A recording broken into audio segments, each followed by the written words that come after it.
everyone, I'm NornQueenAlexis and welcome back to the channel and welcome to this review of Charadon Book 2.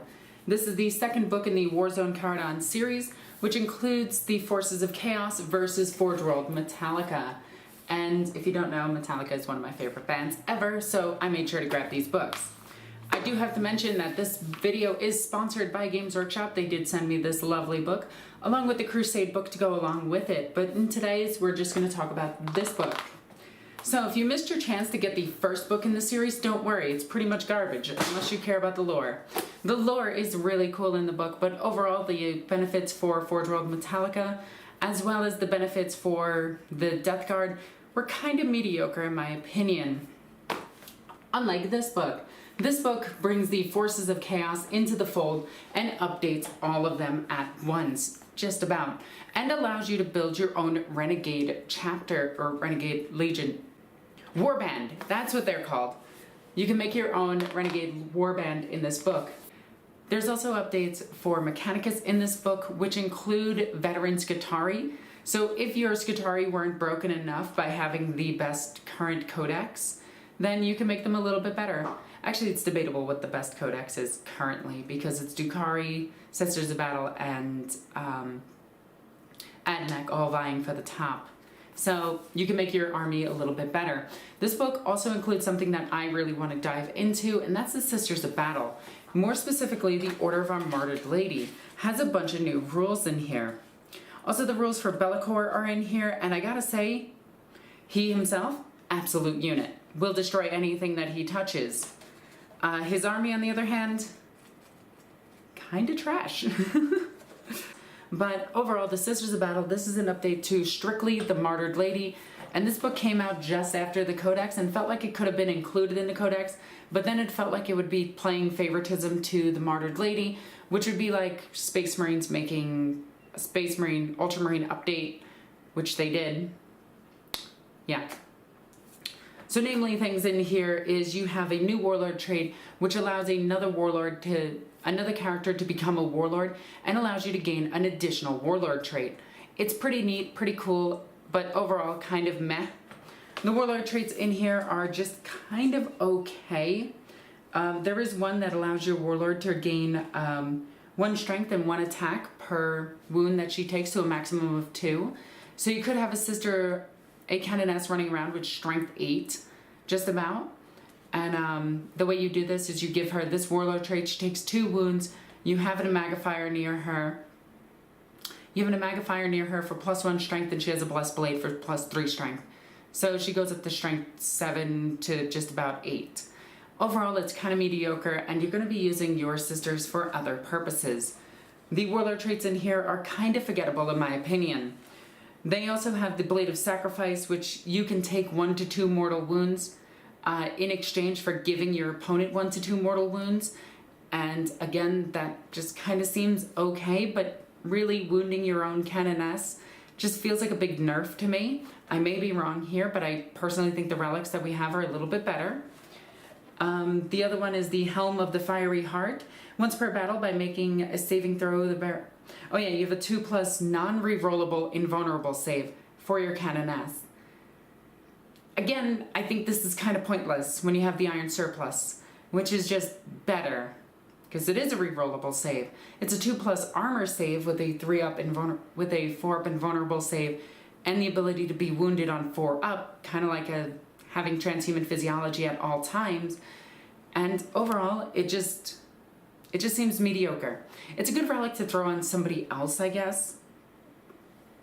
The other big thing is a lot of these are not limited, except for the next weapon, which I actually think is good, which is the Scepter of Vengeance, the bonk stick for the Dogmata. It has a melee weapon with strength ×2, AP -2, and 2 damage. And the cool thing about this thing is it has a rule for rerolling against Tyranids, which is stupid. But the cool thing about this is it's not a neg-1 weapon. So if you have a Dogmata and a Magifier standing next to each other, you're striking at strength 7. So that's pretty cool, because strength +1 with a strength ×2 weapon. So 3 to 6 +1 is 7. And you can have a pretty fearsome Dogmata, especially if she powers herself up. And if you give her a warlord trait, she could be next to unstoppable, which is pretty fun, honestly. It does reroll ones against Tyranids, again, for no real reason. But the last one is kind of really good. It's the scroll. It's an Magnifier weapon and a Magnifier relic. And all this relic does is it gives you a +1 attack. That's it.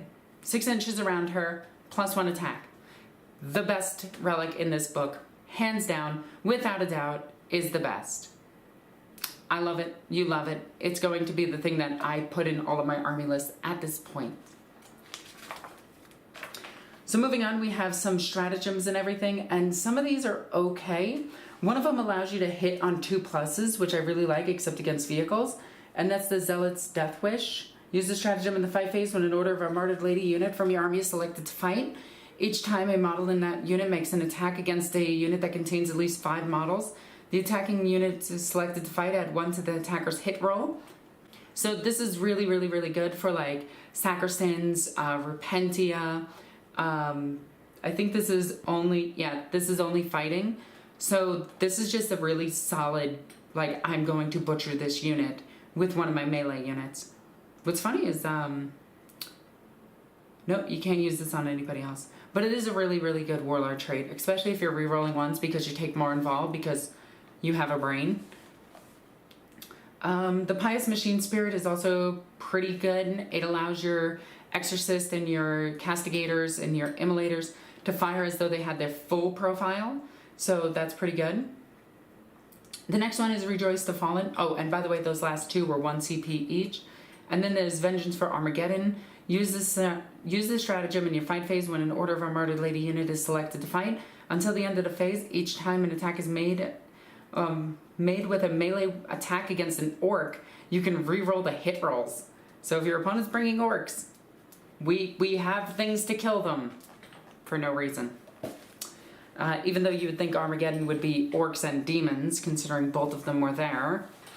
Rejoice the Fallen is a 2 CP stratagem. Use this stratagem at the end of your opponent's shooting phase. Select 1 Order of a Martyred Lady unit from your army that was not below half strength at the start of the phase and is now below half strength. So very specific, but trust me, this one is good. Okay? Trust me. They can shoot as if you were your shooting phase. So if you have a unit of 20 sisters and 10 or more die, you can fire all of your storm bolters and even use things like blessed bolts on them, because it shoot as though it's your shooting phase, and one says you can use it in your shooting phase. So you can't do that. Never mind. But you can still fire like 4 melty-guns from a battle sister squad, a ton of storm bolters. If you bring a Dominion squad and you have 10 in the Dominion squad for reasons, you can do it. Honestly, for 2 CP, I don't think it's really that good, except on a big blob unit of battle sisters, because they're going to be hitting on 2s because they're Martyred Lady, and you could potentially get rerolls of 1s because of Canonesses. So it's really, really, really cool to just blast your opponent on their turn with a bunch of bolters. Okay, then we have Martyr's Pyre. It's a flame weapon one. It's pretty decent, but overall with Martyred Lady, you're not going to be taking too many flamethrowers, so it's kind of pointless. Then we have Death Before Disgrace. Use the stratagem at the start of your movement phase. Select 1 Order of a Martyred Lady infantry or Order of a Martyred Lady Paragon Warsuit unit from your army. Until the start of your next phase, that unit cannot fall back. That unit has OBSAC, and that's pretty much it. It's okay. Paragon Warsuits with OBSAC aren't really going to capture any objectives, so it's not really something you're desperately after. A Martyr's Duty. Duty. I use this stratagem when you're... Sorry. When an Order of a Martyred Lady core unit from your army is selected as a target for an attack. Until the end of the phase, each time a model is destroyed... Each time the destroyed model from... Okay, whoops, sorry. Is destroyed, roll a d6 on a 4+. Before removing that model, it can fight as though it's your fight phase or shoot as though it's your shooting phase. So essentially, if you're going to lose a Dominion squad, you can pop this stratagem. It's 1 command point, and on 4+, they fire back before they die. Now, what's really funny is you could potentially do Martyr's Duty and then go straight into Rejoice the Fallen, so they can fire twice on your opponent's turn. Until they FAQ that, because it does start at If you do this on a Battle Sister squad, you have 20 Battle Sisters. They get shot up. I fire all of my bolters at you.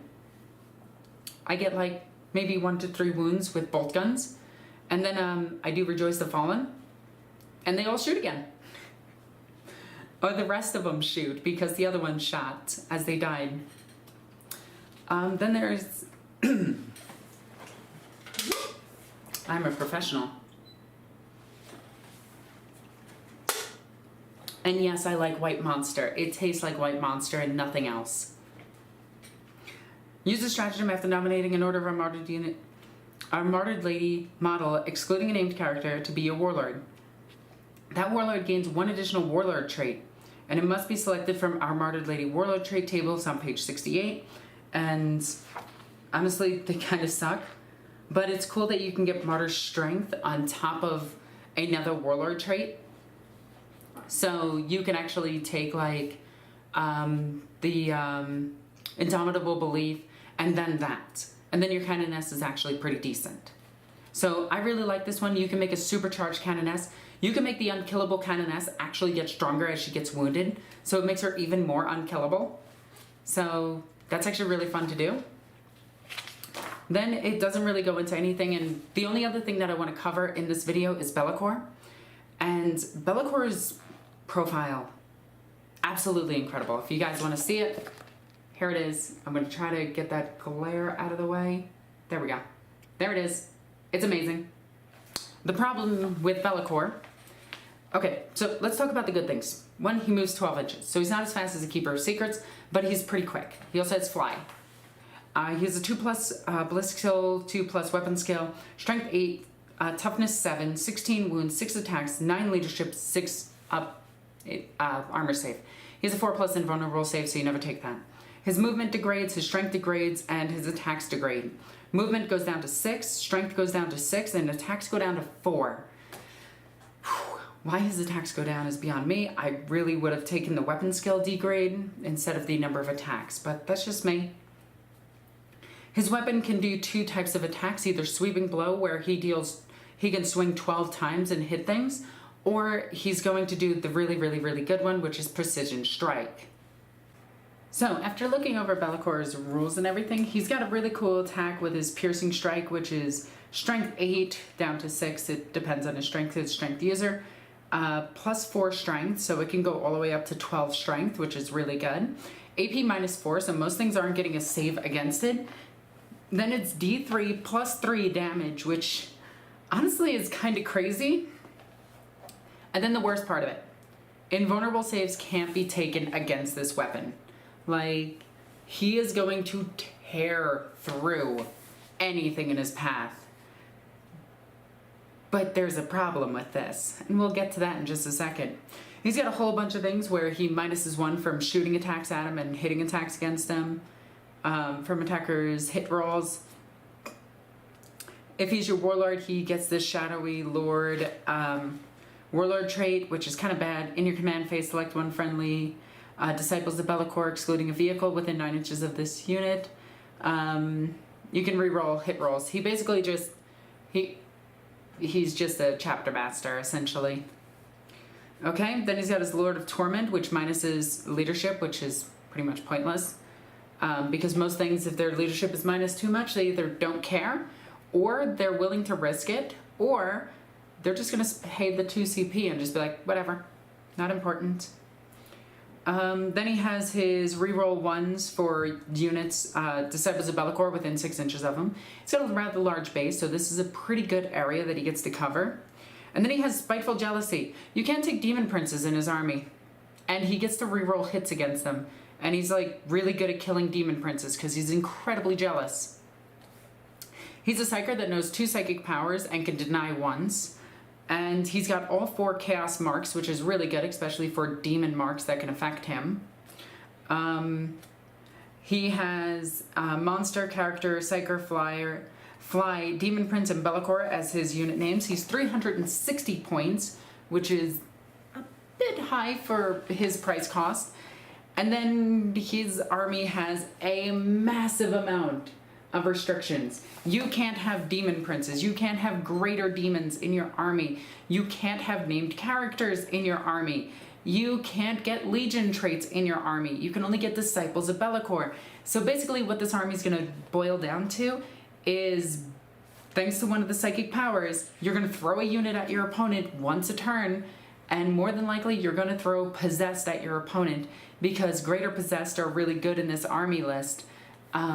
And maybe some demons. You're going to have like Fiends of Slaanesh in the army, and maybe Nurglings. And that's pretty much it. But in order to take like 2 units from a Slaanesh army, you have to take all 4 Chaos Gods to unlock that second Chaos God choice. And it's kind of really bad because the mediocre demons in Chaos aren't really that good. Although you could get like the Contorted Epitome, Heralds. That's it. So you get the stuff that you don't take in the demon lists anyway. Overall, he's really good. His army, kind of trash. So you're going to see him with a lot of Havocs, and the reason for that is that -1 to hit while they're in ruins with 2+ save is going to be really good for them. But aside from that, you're not really going to see this army in a competitive format, in my opinion, until they update Chaos Space Marines. Once they update Chaos Space Marines and we get to see what actually this whole army can do, it'll be amazing. So there's a few psychic powers in here, a few stratagems. The stratagems are okay. And then there's an entire update to Chaos Space Marines. But unfortunately, I am not going to get into that because Chaos Space Marines didn't get the one update that I wanted them to get. They did not get 2 wounds. Just know. But the rest of them did get updated, and I highly recommend that you check it out for yourself in case you're still playing Chaos Space Marines and just want some type of competitive edge. As far as I can tell, a lot of this stuff is just condensed versions of the Psychic Awakening books with a few updates. So that is my review of this book. Overall, if you're a Sister or an Asmech player, you definitely want this. If you want to feel Belakor and you think Belakor is really, really, really cool, you definitely want this. If you're a Chaos Space Marine player, you kind of want this. But it's not necessary because you're barely playing your Chaos Space Marines, let's face it. So overall, I give the book about a 7 out of 10. It's really, really good. The lore in it is fantastic, and I highly recommend you check that out. And yeah, the book is interesting, but the fact that you can't take a lot of things with Belakor really nerfed him into the ground. They could make him 300 points, and he'd probably not see competitive play right now. I don't know what it's going to be like when the Chaos Space Marine Codex gets updated. So we'll have to wait and see. I hope you enjoyed this video. If you did, leave a comment in the comment section down below. Like and subscribe to this video. And yeah, as always, I'm NornQueenAlexis. I love you guys. Bye.